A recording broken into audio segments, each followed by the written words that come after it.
the numbers, Minister, just really sort of knocked me around. I mean, I was reading that 2017 Productivity Commission report before I spoke to you, where the participant numbers were at that stage, this is 2017, 580,000 estimated by 2030. They're big numbers, aren't they? Are your figures by 2030 more or less than that? More, but I think there is things we can do.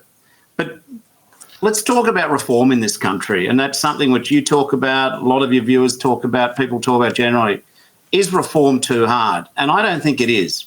But you notice that in all my language, because it's the way I think it's my values, this scheme is a good idea. It is making life-changing impacts on people. You shouldn't be just treated as a sort of second-class person because a member of your family has a disability.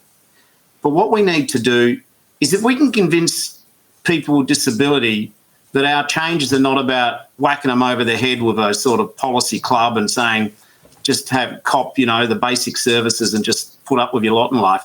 If they think that we're interested in them and their families, they're up for change. The scandalous behaviour where if you're selling I see it on websites, if you're selling a shower chair, an aluminium shower chair, that's at a certain cost, might be $150.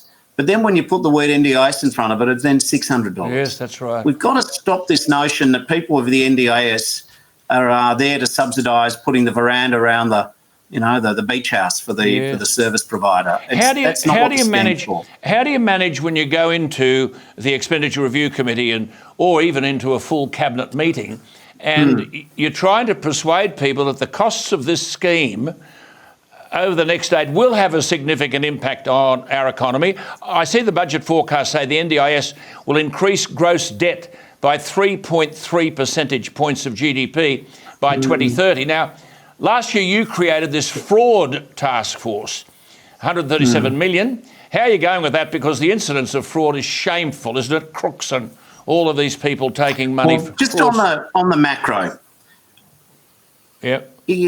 For every dollar we spend, it's generating jobs in the economy, it's generating outcomes. So it's not just money which is disappearing offshore to a tax haven, it's generating economic activity.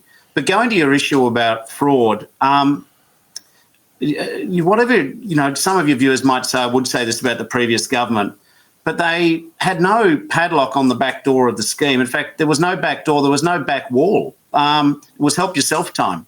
Invoices are not checked sufficiently. So I set up a fraud fusion task force, which you're referring to, getting different government agencies to talk to each other, because this scheme has attracted some of the people who are in the long daycare industry, some of the people who are in the private vocational education industry, just scammers.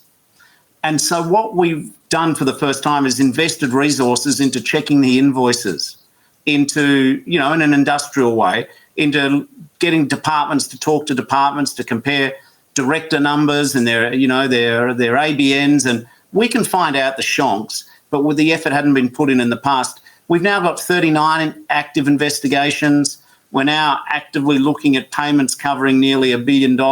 I'm not saying all the billions been inappropriately paid, but we're now beginning to scale up and get rid of the early movers who came into this industry like blowflies. The numbers are big, aren't they? I was reading what Michael Phelan had said, who's arguing that up to 20% of the outlays could be hived off. And he also said, did he not, and this is immensely disturbing, that a whole lot of people in this industry, if I could use it that way, and he nominated doctors, he talked about providers, he talked about accountants, he even talked about lawyers, providing advice, aiding and abetting this ripping off of the scheme.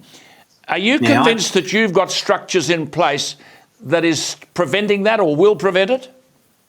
I'm convinced that we're building the structures that will prevent it. But I'm not convinced the structures have been there, and we're still building them. And it should have happened, over the last number of years as the scheme grew, but it was neglected as an issue.